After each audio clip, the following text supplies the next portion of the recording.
Hello and welcome to the Responsive Family Sleep Podcast. I'm your host, Kim Hawley, holistic sleep coach, lactation consultant, peaceful parenting educator, and mom. If you've ever felt overwhelmed by all the conflicting sleep info, frustrated with sleep information that just plain felt wrong, or searched desperately for a truly gentle and responsive sleep approach, then you are in the right place. In each episode, we'll be answering your most pressing baby and toddler sleep questions, busting those sleep myths, and helping you understand truly developmental, biologically normal baby and toddler sleep, plus encouraging you to trust your intuition along the way. Let's get started. Hello and welcome back. Today in this episode, we are talking all about floor beds. Now, I love floor beds.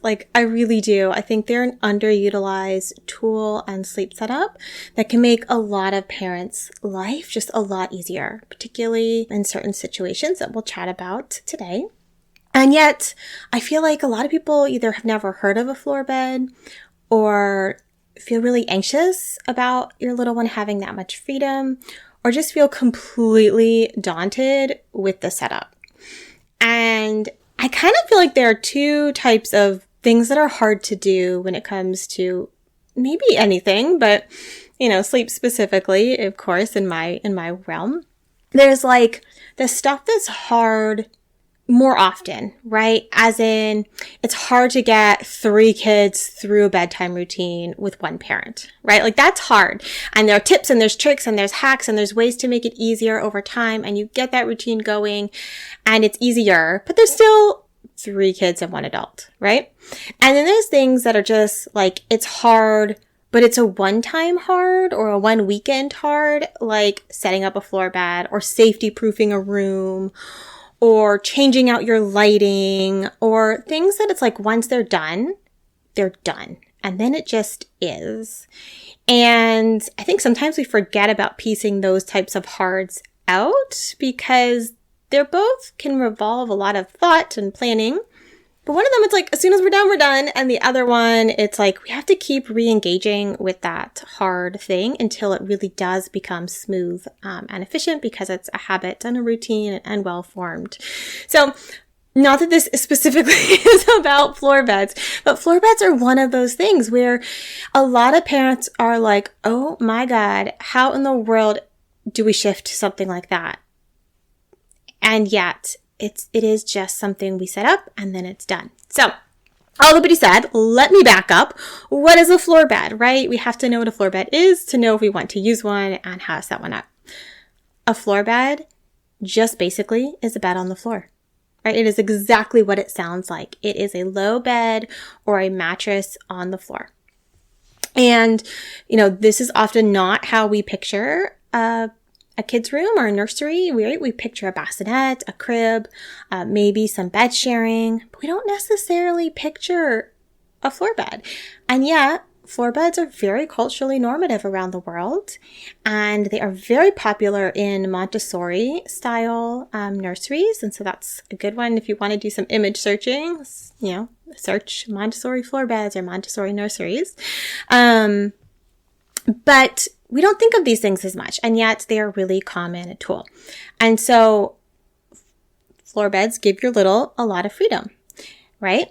And they also mean we have to make a safe environment to have that freedom. So the first thing about a floor bed that I want you to be thinking about is safety, right? First, it's okay, what is it? Sure. And we'll get into when it should be used or when it is most helpful. But the first thing we have to do is think about safety. And safety because your little can crawl or roll or walk off the bed, right? And wander the room or the house if we don't have appropriate safety proofing. That's not a good idea, right? We need to make sure that they're safe. A crib can be wonderful because it's totally designed around your baby or toddler's safety, and it contains them. And yet, a crib can be problematic because it can be really a struggle, right? Not all babies sleep well in a crib. Not all babies transfer well into a crib. And so the sort of flip side is the floor bed gives us a lot of freedom, a lot of flexibility, but also comes with a greater need for safety proofing. So first thing is, like I said, a floor bed can be the mattress on the floor, or you can get like a very low bed frame. A lot of people do want to create a bit of air circulation under the mattress, especially if you are in a really humid environment, just to get some airflow. So you don't have any mildew or, mold or anything under the mattress. And so some folks do that with basic slats, just low slats to get some airflow. There are also mats designed to create airflow that are just a single mat to go under the mattress. And so those can be options as far as creating some airflow. Another thing is, if your baby is going to sleep on the mattress by themselves and they're under 12 months, then technically speaking, the safest thing is to use your crib mattress, because that is, designed specifically around the level of firmness for a baby. Now, a toddler, whole different story, right? But also, if you're going to bed share on this floor bed for a part of the night, then obviously you need to pick an adult mattress, a nice, firm adult mattress that you would feel safe bed sharing with, right? And that's nice and firm. And so there's some, some gray area there depending on how you're going to use the floor bed. And the floor bed can be for bed sharing. Lots of people do a big, queen or king size floor bed for bed sharing. And lots of people do a twin or full size floor bed to work on independent sleep. And then some people want that real nice and simple crib mattress on the floor as their option. So no right or wrong way, just lots of options. So we're going to create some airflow. We're going to have a nice firm mattress. And then we need to think about safety proofing the room. And the first thing we need to do is, if baby were to roll off the mattress in the middle of the night, we want to make sure they have plenty of room to reposition their body. We do not want that mattress right up against a wall or another piece of furniture, because if it shifts, the mattress shifts, we could have an awkward gap that they could get wedged in and not be able to reposition themselves. So you want some nice clear space around the mattress, just like with bed sharing, right? You don't want to have any gaps between like a bed frame and the mattress or furniture around the bed. It's the same concept here. The next thing we want to think of is, okay, baby can roll off, they're fine. Do you have really hard floors, right? If you have like concrete or tile floors, maybe put a rug down or get some of those foam, interlocking tiles for like playrooms, and just create a little bit of cushion, something that's firm enough that, again, if a baby were to roll off it onto their tummy, they'd be safe. But if you have really hard floors, that can be helpful. So then we want to think about, okay, baby's wandering the room, or toddler's wandering the room. Is it safe? So all your furniture should be anchored. Nothing should be able to be tipped over onto your child. The outlets should be safety proofed. There should be no cords or strings or anything that the baby could get tangled in, or toddler could get tangled in. And that's things from blinds, curtains, but also like cords from maybe your baby monitor or a white noise machine or something like that. So we need those managed and tucked away.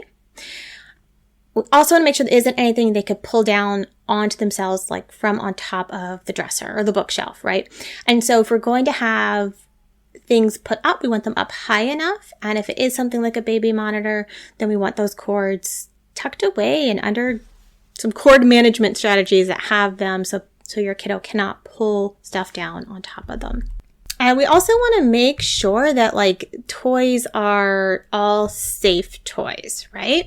And so nothing that's choking hazard, nothing with small pieces, nothing that you aren't confident is safe to leave your little one entirely alone with, because if you're not in there and they have freedom of the room, that's exactly what you're doing, right? And so we want to just minimize the toys, have some 100% safe basic toys in there. Now, sometimes rooms are tricky to safety proof, and I have seen families do some really cool stuff with safety proofing, like baby gates or playpen gating, and gate off specific pieces of the room, or make a kind of a fence around the bed area.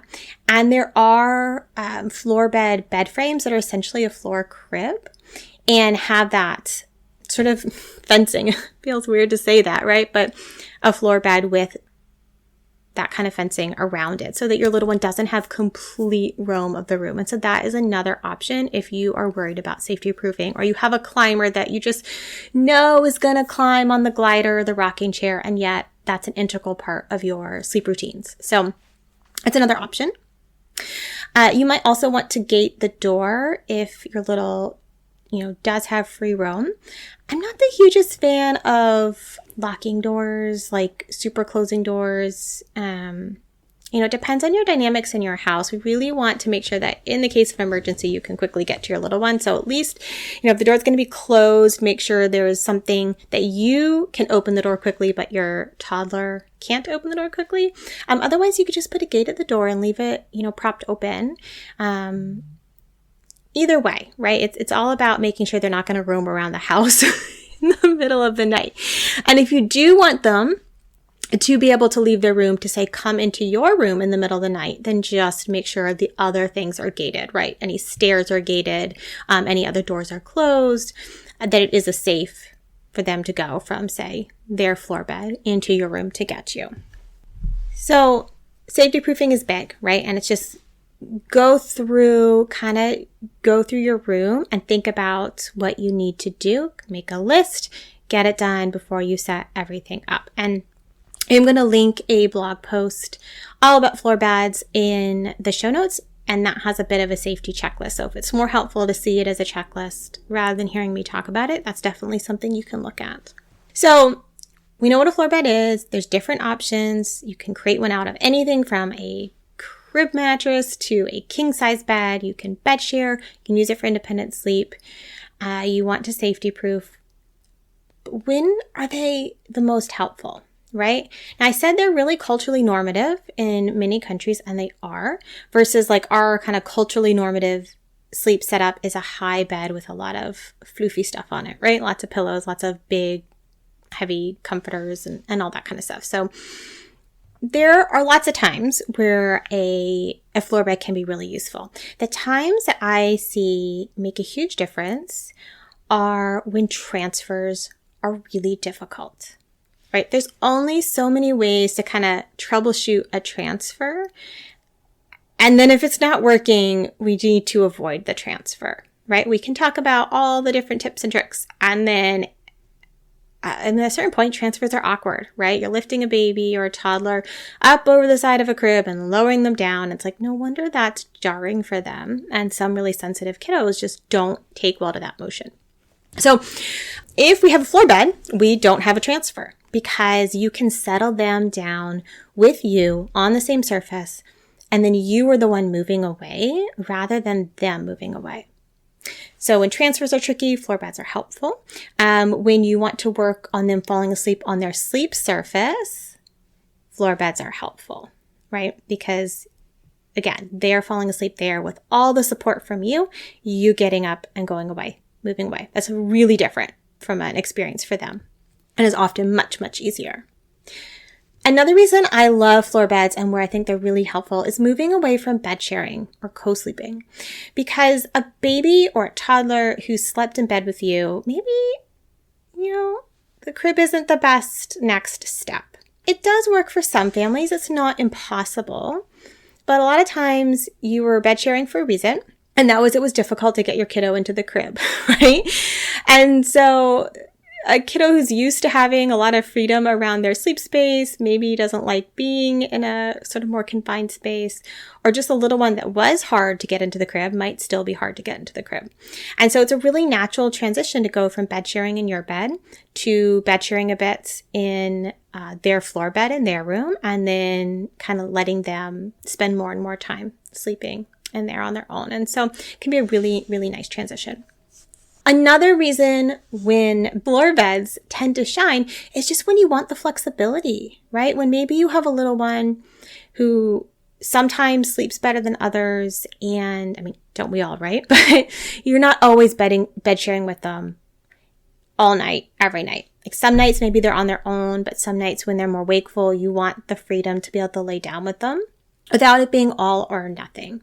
And so a floor bed, particularly a twin or larger, where they can sleep on their own on good nights or the part of the night that they sleep better, and you have the freedom to join, or to switch which parent is joining. It just creates a lot more flexibility than a crib or bed sharing as your only options. And that flexibility can be really nice for some families.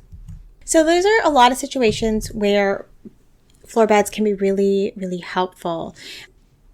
One thing that I tend to hear a lot from parents is like, oh my gosh, what if my baby or toddler rolls off the floor bed, right? How are they going to know the edges?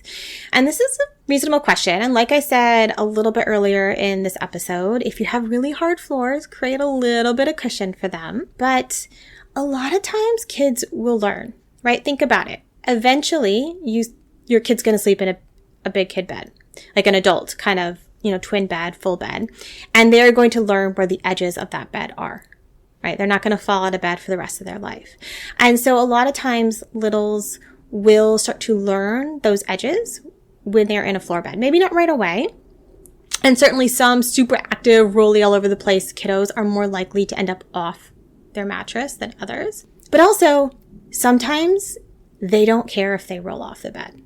And remember, it's a low bed. It's not a big fall. It's like a few inches. And you can get a nice low profile mattress. And as long as the floor isn't super hard, they might be fine. And of course, if you have a kiddo that is rolling off and it's waking them up, then maybe this isn't the right setup for them. Maybe we need to rethink your setup. Because of course, there's always going to be exceptions that find any sort of setup tricky. So I hope this gives you some things to think about, some ideas, and answer some of your questions about floor beds. Like I said, I use them a lot in my practice. I love them. I think they're a really helpful tool. I think that when we over-focus on independent sleep having to be in a crib, we limit our options and we can make it more challenging. And so it's always good to have more choices and more ways to explore different setups to meet your goals and to support everyone getting as much sleep as they can in a given phase. Thank you for joining me today. I hope this episode left you feeling more informed, confident, and encouraged on your sleep journey. And just a reminder before you go that nothing in this episode is individualized to your specific sleep situation, nor is it to be taken as medical advice. Take what resonates, ignore what doesn't, and check with your healthcare provider about any medical concerns. Take a moment to subscribe to this podcast so that you'll never miss an episode. And take a moment to rate, review, or share an episode you love on social media. All of that helps parents just like you find me, this podcast, and this gentle and responsive sleep information. I'll see you next time.